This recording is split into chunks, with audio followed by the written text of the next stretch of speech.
இன்னைக்கு நான் வந்து புளியோதரை தான் வந்து செய்ய போறேன். புளியோதரையில வந்து நம்ம கோயில்ல எப்படி புளியோதரை பண்ணுவாங்க அந்த கோயில் ஸ்டைல் புளியோதரை நான் வந்து செய்ய போறேன். நம்ம நார்மல் புளியோதரை விட அந்த கோயில் புளியோதரை வந்து ரொம்ப டேஸ்டா இருக்கும். ஆனா அந்த கோயில்ல கொடுக்குற புளியோதரை மட்டும் தான் அந்த டேஸ்ட் கிடைக்கும். ஸோ இன்னைக்கு நான் அந்த ஸ்டைல்ல புளியோதரை பண்ண போறேன். சரி எப்படி பண்றது அப்படின்னு சொல்லி நான் வந்து சொல்றேன். இப்போ ஃபர்ஸ்ட் வந்து புளியோதரை பண்றதுக்கு பவுடர் வந்து ரெடி பண்ணணும். அந்த பவுடருக்கு என்னென்ன தேவைன்னு சொல்லிடுறேன். 1 டேபிள் ஸ்பூன் வந்து மல்லி விதை, அப்புறமா ஒரு 3/4 டேபிள் ஸ்பூன் வந்து வெந்தயம், 1 டேபிள் ஸ்பூன் வந்து வெள்ளை எள்ளு, அப்புறமா கருவேப்பிலை ஒரு 2 கொத்து, இது வந்து ஒரு சின்ன துண்டு வந்து வெல்லம், ஒரு 5லேருந்து 6 வரைக்கும் வத்தல், ஒரு 3-4 கூட போதும். நான் கொஞ்சம் காரம் அதிகமாக வேணும் அப்படிங்கறதுனால நான் 5 வத்தல் வந்து எடுத்து வச்சிருக்கேன்.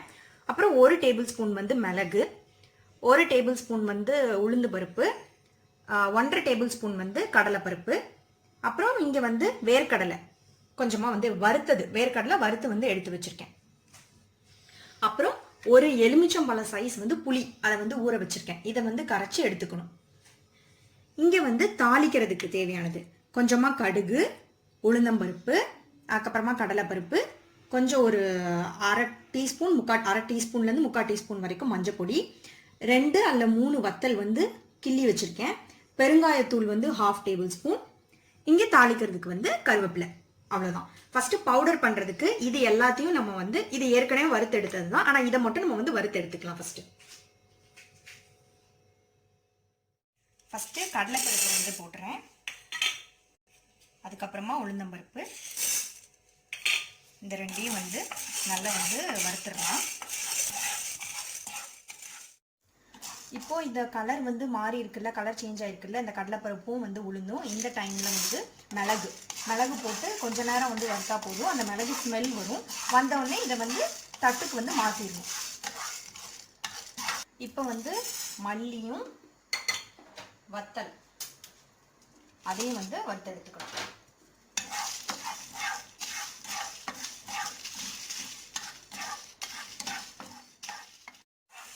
இப்போ மல்லியும் வத்தலும் வந்து வறுத்து எடுத்தாச்சு. இப்போ இதை வந்து பிளேட்ல வந்து மாற்றிடலாம்.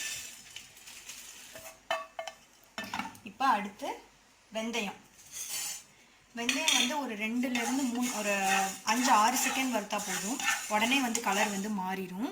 ரொம்ப நேரம் வெந்தயத்தை வறுத்தா ஸ்மெல் வரும். வந்தோடனே நீங்கள் மாற்றிடலாம். ஏன்னா ரொம்ப நேரம் வறுத்தா வந்து வெந்தயம் வந்து கசக்க ஆரம்பிச்சிடும். அதுக்கப்புறம் வெந்தயம் கலர் மாறிடுச்சு, போதும். இப்போ எள்ளு வந்து வெடிக்கும். நல்லா பட்டுன்னு வெடிக்கிற சத்தம் வந்து கேட்கும். அப்போ கொஞ்சமாக வந்து கலர் சேஞ்ச் ஆனோடனே, லைட்டாக ப்ரௌன் கலர் ஆனோடனே நம்ம வந்து எடுத்துடலாம்.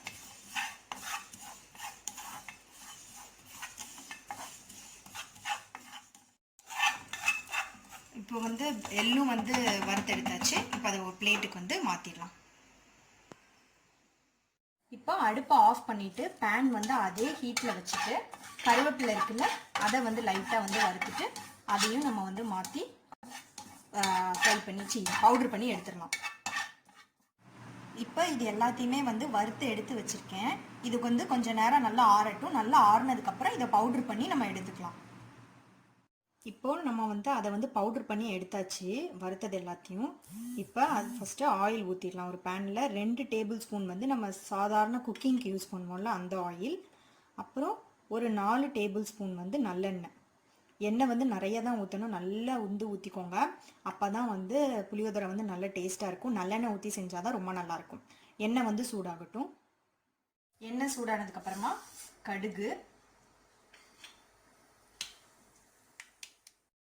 கடுகு பொரிஞ்சதுக்கப்புறமா வந்து உளுந்தம்பருப்பு, அதுக்கப்புறமா கடலைப்பருப்பு, வத்தல்,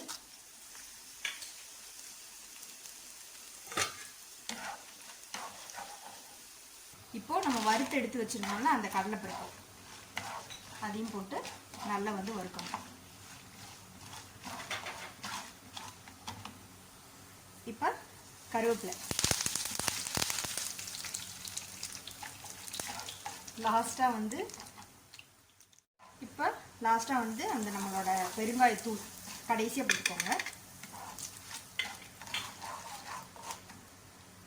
இப்போ நம்ம கரைச்சி வச்சிருக்க புளி தண்ணியை வந்து ஊற்றிடலாம்.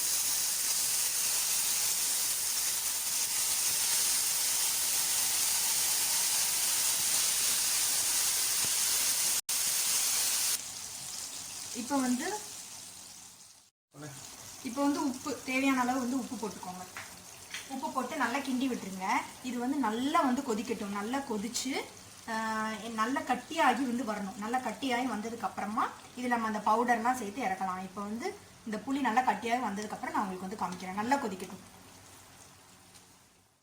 இப்போ இந்த புளி தண்ணி வந்து கொதிச்சுட்டு இருக்கிற இந்த டைமில் ஒரு சின்ன துண்டு வந்து வெல்லம், அப்போ தான் வந்து அந்த புளிப்பு டேஸ்ட் வந்து பேலன்ஸ் ஆகும். அதுக்காக ஒரு சின்ன துண்டு வெல்லம் போட்டுக்கோங்க. இப்போ ஓரளவுக்கு வந்து நல்லா கொதிச்சிருக்கு. எண்ணெய்லாம் கொஞ்சம் பிரிஞ்சு வந்திருக்கு. இந்த டைமில் வந்து மஞ்சள் பொடி போட்டு இதை நல்லா வந்து மிக்ஸ் பண்ணி விட்டுறலாம்.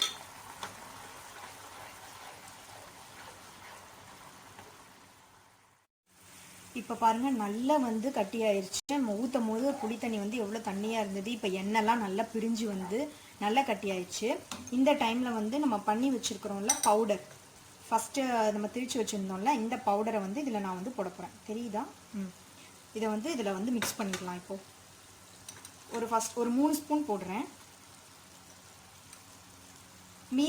மீதி இருக்கிறத வந்து நம்ம சாதம் கிளறும் போது நம்ம வந்து போட்டுக்கலாம். இப்போ இதை வந்து நல்லா கிண்டி விட்டுடலாம்.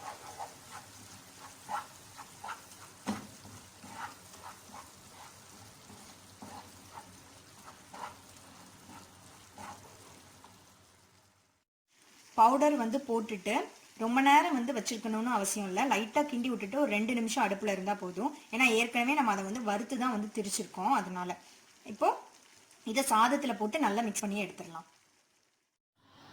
இங்கே நான் வந்து 1 கப் சாதம் வந்து ரெடி பண்ணியிருக்கேன். இது வந்து 2 பேருக்கு வரும். இந்த மாதிரி உதிரியாக இருக்கணும். ரொம்ப குழஞ்சிடக்கூடாது. அப்போ தான் வந்து நல்லாயிருக்கும். நான் பண்ணியிருக்கிற அளவுமே வந்து 2 பேருக்கு தான். உங்களுக்கு வேணும்னா அளவெல்லாம் கொஞ்சம் அதிகமாக போட்டு எவ்வளோ வேணுமோ அந்த மாதிரி வந்து செஞ்சுக்கோங்க. இப்போது இந்த ரைஸில் வந்து நம்ம ரெடி பண்ணி வச்சுருக்கிற புளியோதரை பேஸ்ட்டை போட்டு நல்லா மிக்ஸ் பண்ணிடலாம். கொஞ்சமாக வந்து நல்லெண்ணெய் இருக்குல்ல, அதை வந்து ஊற்றிக்கோங்க. ஒரு 2 ஸ்பூன் ஆயில் ஊற்றி இந்த பேஸ்ட்டையும் போட்டு நல்லா மிக்ஸ் பண்ணிக்கோங்க. அந்த பவுடர் இருக்குல்ல, நம்ம பவுடர் பண்ணி வச்சுருந்தோம்ல, கொஞ்சம் தான் வந்து புளியோதரை பண்ணும் போது அந்த இதில் வந்து போட்டோம். நம்ம மீதி கொஞ்சம் பவுடர் இருக்கும்ல, அந்த பவுடரையும் வந்து இதில் போட்டு ஒரு ஸ்பூனோ இல்லை 2 ஸ்பூனோ பவுடரும் போட்டு நம்ம வந்து இந்த சாதத்தோடு சேர்த்து கிளறிடணும்.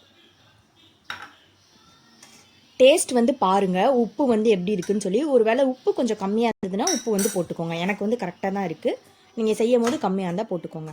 இது வந்து என்ன பண்ணலான்னா, இந்த புளியோதரை பேஸ்ட்டை வந்து 1 மந்த் வரைக்கும் நம்ம வந்து ஃப்ரிட்ஜில் வந்து ஸ்டோர் பண்ணி வைக்கிறோம். நல்லா ஏர்டைட் கண்டெய்னரில் போட்டு ஸ்டோர் பண்ணி வச்சுக்கலாம். ரொம்ப நல்லாயிருக்கும்.